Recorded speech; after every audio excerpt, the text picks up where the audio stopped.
The World Cup starts next week, and the most career-defining injury in football is often the ACL tear, so this week's paper is perfect. But first, I have a confession.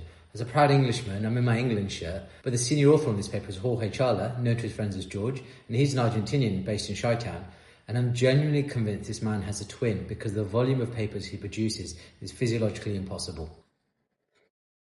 So today I'm on my messy Argentina journey out of respect. Some of you may remember at ESCO in Prague I debated Camilo Helito in the inaugural CONMED ACL Classico, Brazil versus England, where I pulled this top out just to wind up the Brazilians. But for the record, the greatest footballer I've ever seen with my own eyes is Diego Maradona, followed by R9 and then Messi. Fight me in the comments. Anywho, this week's paper is from our dear friends at Kester, and it asks a really important question.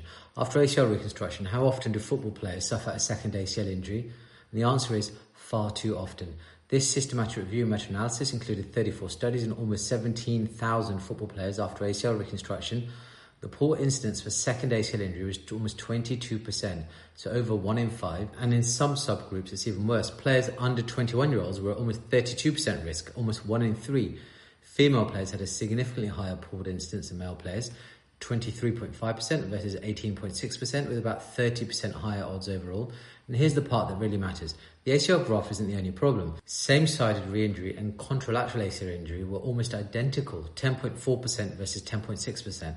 So the other knee is as vulnerable as the operated one. And that is a huge message because too much of ACL recovery is still framed about protecting the graft. But football is not just a graft problem, it's a whole system problem. Biomechanics, decision-making, exposure, fatigue, movement strategy, neuromotor control, return to play timing, and how the athlete adapts after surgery. And this paper strongly suggests that for many footballers, the opposite knee is almost as vulnerable as the operated one. Let's look at the strengths, what this paper gets right. Well, first, it's football specific, which matters. Football has its own movement demands, asymmetries, exposure patterns, and return to play pressures. The authors are right to analyse this as a sport-specific problem rather than lumping football with all pivoting sports. Second, the sample size is huge, almost 17,000 players. The headline numbers are directionally reliable, even with the methodological heterogeneity. Third, the subgroup findings are generally useful. Age, sex, return to play status, follow-up duration, graft type, and injury laterality. These are the variables that matter clinically. And fourth, the follow-up duration analysis is important and underappreciated. The longer you follow these players, the worse the picture gets. The paper makes an important clinical point. If you only think about ACL graft rupture, you're underestimating the burden of second ACL injury in football. Now let's talk about the weaknesses. This is still level 4 evidence overall, built from observational studies only. There was a high heterogeneity across almost every analysis. The overall I-squared was 96%. That is not a rounding error. That is a signal that the studies being pulled are fundamentally different from each other.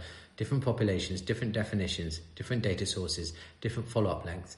And the studies were messy in the usual ways. Medical records, registries, questionnaires, phone interviews, media-based data sets, club reports, all mixed together. That creates obvious risks of misclassification, underreporting, inconsistent validation, and incomplete follow-up. But the authors are transparent about that. Another limitation is the outcome definition. They combine true second ACL injuries, graft ruptures, contralateral tears, and where injury wasn't directly reported, subsequent ACL reconstructions as a proxy. That's reasonable pragmatically, but it's not ideal scientifically, because not every second ACL injury gets reconstructed, and not every reconstructed case is captured equally well. So there's noise in the denominator and noise in the endpoint. There's also a selection issue around return to play. The paper defines return to play as playing at least one official match, and high return to play cohorts had higher second injury rates.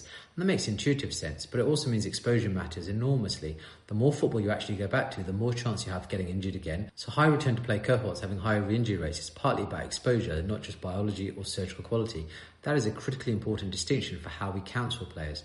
Graft type analysis is also underpowered. They found no significant difference between hamstring or patellar tendon for ipsilateral re-injury. That absolutely does not prove equivalence. There were only 4 direct comparative studies in that odds ratio analysis, and the confidence intervals were wide. So I will not use this paper to conclude that graft choice doesn't matter. What I think this really means, to me, the biggest message is this. ACL reconstruction does not reset a footballer back to normal risk, not even close. In many cases, it's the beginning of a new chapter of risk. And if nearly 1 in 5, and in some groups nearly 1 in 3, sustain a second ACL injury, then we still have a major problem in rehabilitation, neuromotor retraining, exposure progression, movement quality, return to play decisions, and maybe even surgical strategy in selected high-risk athletes. This paper also quietly supports something I believe strongly: return to play is not the same thing as recovery. A player can get back on the pitch and still be carrying very substantial future risk. And if the contralateral knee is getting injured almost as often as the reconstructed knee, then the answer can't be make the graft stronger. It shows that we've been collectively under-targeting the non-operated limb in rehabilitation.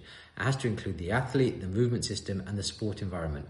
And it reinforces something I say to every young footballer I operate on. The surgery is the easy part. The decision-making that follows about load, timing, return to contact, and neuromuscular readiness is where careers are protected or lost. So what's my verdict? Should you ignore it? Should you be aware of it? Should you consider it? Or should you go right ahead and change your practice?